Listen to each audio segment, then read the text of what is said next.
Assalamualaikum teman-teman. Kenalin, nama aku Nila Maulidia Kamila. Dan aku Ayu Vidya Pasti Dalita Antiani. Nah, di sini kita akan membantu kalian untuk memahami materi sosiologi dan antropologi pendidikan. Pada penasaran ya sih? Oke, check it out! Yaps, kali ini kita akan membahas tentang struktur sosial dan mobilitas sosial. Oke, materi yang pertama yaitu tentang struktur sosial. Udah pada tahu belum apa itu struktur sosial? Struktur sosial merupakan tatanan sosial dalam kehidupan masyarakat yang di dalamnya terdapat hubungan timbal balik antara status dan peranan, dengan batas-batas perangkat unsur-unsur sosial yang mengacu pada suatu keteraturan perilaku di dalam masyarakat. Fungsi struktur sosial. Fungsi struktur sosial dibagi menjadi 3. Yang pertama, fungsi pembelajaran. Yang kedua, fungsi pengawas sosial. Dan yang ketiga, fungsi identifikasi. Fungsi pembelajaran yaitu sebagai dasar untuk menanamkan suatu disiplin ilmu sosial. Fungsi pengawas sosial yaitu sebagai pembatas agar setiap anggota masyarakat berperilaku sesuai dengan norma-norma dan nilai-nilai yang dianut masyarakat tersebut. Fungsi identifikasi yaitu struktur sosial yang digunakan untuk menentukan karakteristik yang khas yang dimiliki suatu masyarakat, sehingga dapat memberikan warna yang berbeda dari masyarakat lain. Struktur sosial terdiri atas 4 elemen dasar, yaitu status sosial, peranan sosial, kelompok, dan institusi. Elemen dasar yang pertama yaitu status sosial.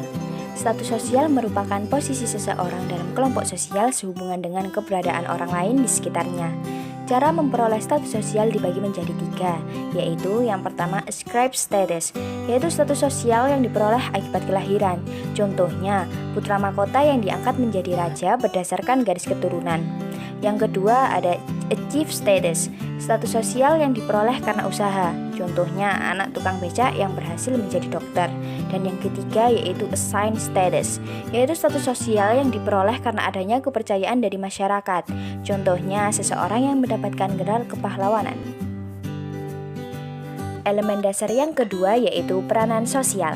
Peranan sosial merupakan pelaksanaan hak dan kewajiban seseorang sesuai dengan statusnya atau seperangkat harapan terhadap seseorang yang menempati suatu posisi atau status tertentu. Contohnya, tentara berperan untuk menjaga NKRI dan ayah berperan sebagai tulang punggung keluarga. Elemen dasar yang ketiga yaitu kelompok. Kelompok merupakan sejumlah orang atau individu yang memiliki norma-norma, nilai-nilai, dan harapan yang sama, serta secara sadar dan teratur saling berinteraksi. Contohnya, Karang Taruna. Dan elemen dasar yang terakhir yaitu institusi. Institusi merupakan pola terorganisir dari kepercayaan dan tindakan yang dipusatkan pada kebutuhan dasar sosial. Contohnya, institusi pendidikan. Struktur sosial diklasifikasikan menjadi 2, yaitu stratifikasi sosial dan diferensiasi sosial. Stratifikasi sosial. Apa sih stratifikasi sosial itu? Stratifikasi sosial adalah perbedaan individu atau kelompok dalam masyarakat yang menempatkan seseorang pada kelas-kelas sosial yang berbeda secara hierarki. Faktor-faktor yang mempengaruhi stratifikasi sosial yaitu kekayaan, kekuasaan, keturunan, dan tingkat pendidikan. 1. Stratifikasi sosial terbuka. Pada stratifikasi sosial terbuka ini memungkinkan adanya perpindahan posisi masyarakat. Contohnya, buruh pabrik menjadi seorang pilot. 2. Stratifikasi sosial tertutup. Pada stratifikasi sosial tertutup ini tidak memungkinkan adanya perpindahan posisi masyarakat. Contohnya, tidak mungkin seseorang yang berkasta Sudra menjadi seseorang yang berkasta Brahmana. 3. Stratifikasi sosial campuran. Stratifikasi sosial campuran merupakan perpaduan antara stratifikasi sosial terbuka dan tertutup. Contohnya, seseorang yang berkasta kesatria di Bali, namun ketika ia berada di Jakarta, maka sistem kasta tersebut tidak berlaku, dan ia menjadi seperti masyarakat pada umumnya. Diferensiasi sosial. Apa sih diferensiasi sosial itu? Diferensiasi sosial adalah perbedaan secara horizontal yang terdapat di dalam masyarakat. Maksudnya, perbedaan ini masih memiliki tingkatan yang sama. Ciri-ciri diferensiasi sosial. Yang pertama ada ciri fisik, contohnya warna kulit dan warna rambut. Yang kedua ciri sosial, contohnya profesi. Dan yang terakhir ada ciri budaya, contohnya tarian adat dan tradisi. Bentuk-bentuk diferensiasi sosial. Ada jenis kelamin, klan, suku bangsa, ras, agama, dan profesi. Jadi intinya, perbedaan yang paling mendasar antara stratifikasi sosial dan diferensiasi sosial yaitu berada pada faktor pembedanya. Stratifikasi sosial masih mengenal istilah lebih tinggi atau lebih rendah, sedangkan diferensiasi sosial itu semua setara. Contoh dari stratifikasi sosial yaitu seorang dokter dengan buruh pabrik. Hal ini tentu terdapat tingkatannya lebih tinggi dari segi ekonomi, di mana seorang dokter memiliki keadaan ekonomi yang lebih baik dibandingkan dengan buruh pabrik.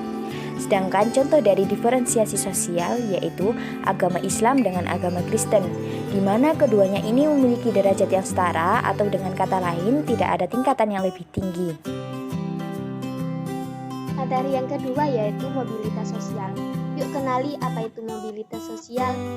Mobilitas sosial adalah perpindahan sosial sekelompok orang atau individu ke status yang lain, baik secara vertikal maupun horizontal. Hal ini dilakukan pada suatu sistem sosial yang memiliki sistem stratifikasi sosial terbuka. Bentuk-bentuk mobilitas sosial.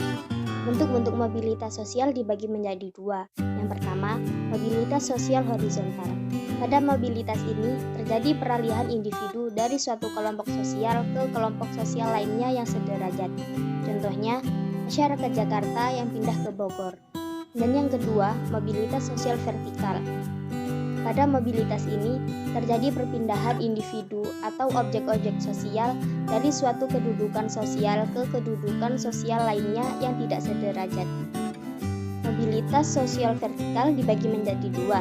Yang pertama, mobilitas vertikal ke atas atau social climbing, merupakan gerak perpindahan kelas sosial rendah ke kelas sosial yang lebih tinggi. Contohnya, buruh tani yang menjadi seorang pengusaha. Dan yang kedua, mobilitas vertikal ke bawah atau social shading, merupakan gerak perpindahan kelas sosial tinggi ke kelas sosial yang lebih rendah. Contohnya, seorang manajer yang dipecat dan akhirnya menjadi pengangguran. Faktor-faktor yang mempengaruhi mobilitas sosial dibagi menjadi 4. Yang pertama, perubahan kondisi sosial. Struktur kasta dan kelas dapat berubah dengan sendirinya karena adanya perubahan dari dalam dan dari luar masyarakat. Misalnya, kemajuan teknologi membuka kemungkinan timbulnya mobilitas ke atas. Perubahan ideologi dapat menimbulkan stratifikasi baru. Yang ketiga yaitu pembagian kerja. Besarnya kemungkinan bagi terjadi mobilitas dipengaruhi oleh tingkat pembagian kerja yang ada. Jika tingkat pembagian kerja tinggi dan sangat dispesialisasikan, maka mobilitas akan menjadi lemah dan menyulitkan orang bergerak dari suatu strata ke strata yang lain karena spesialisasi pekerjaan menuntut keterampilan khusus. Kondisi ini memacu anggota masyarakatnya untuk lebih kuat berusaha agar dapat menempati status tersebut. Ekspansi teritorial dan gerak populasi. Ekspansi teritorial dan perpindahan penduduk yang cepat membuktikan ciri fleksibilitas struktur stratifikasi dan mobilitas sosial. Misalnya, perkembangan kota, transmigrasi, bertambah dan berkurangnya penduduk. Yang keempat, tingkat fertilitas atau kelahiran yang berbeda. Kelompok masyarakat yang memiliki tingkat ekonomi dan pendidikan rendah cenderung memiliki tingkat fertilitas yang tinggi. Pada pihak lain, masyarakat kelas sosial yang lebih tinggi cenderung membatasi tingkat reproduksi dan angka kelahiran.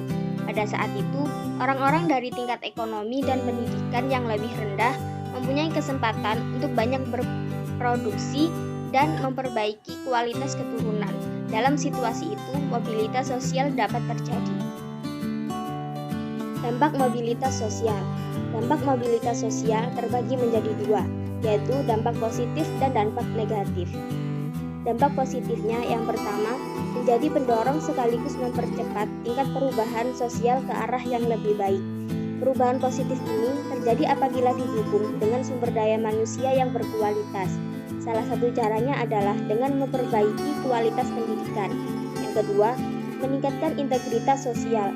Perubahan sosial yang terjadi tentunya akan mendapatkan respon yang berbeda-beda. Ada yang meresponnya sebagai sebuah tantangan, ada juga yang meresponnya sebagai bentuk penerimaan. Penerimaan pengaruh yang ditimbulkan dari adanya mobilitas sosial menjadi salah satu contoh terjadinya integritas dalam masyarakat. Sedangkan dampak negatifnya yang pertama, yaitu menimbulkan konflik-konflik sosial. Mobilitas sosial bisa dikatakan sebagai salah satu perjuangan seseorang atau kelompok sosial untuk dapat mencapai posisi sosial yang lebih tinggi. Adanya persaingan yang ada, tidak heran jika biasanya akan berujung dengan sebuah konflik. Yang kedua, beresiko terkena gangguan psikologis. Tidak sedikit orang yang mengalami kegelisahan setelah kehilangan jabatan atau kedudukannya. Hal tersebut tentunya akan mengganggu psikologis, bahkan bisa membahayakan dirinya sendiri akibat stres berkepanjangan yang dapat menimbulkan berbagai penyakit psikis hingga fisik.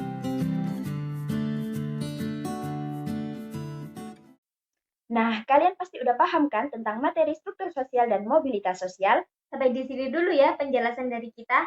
Bye-bye!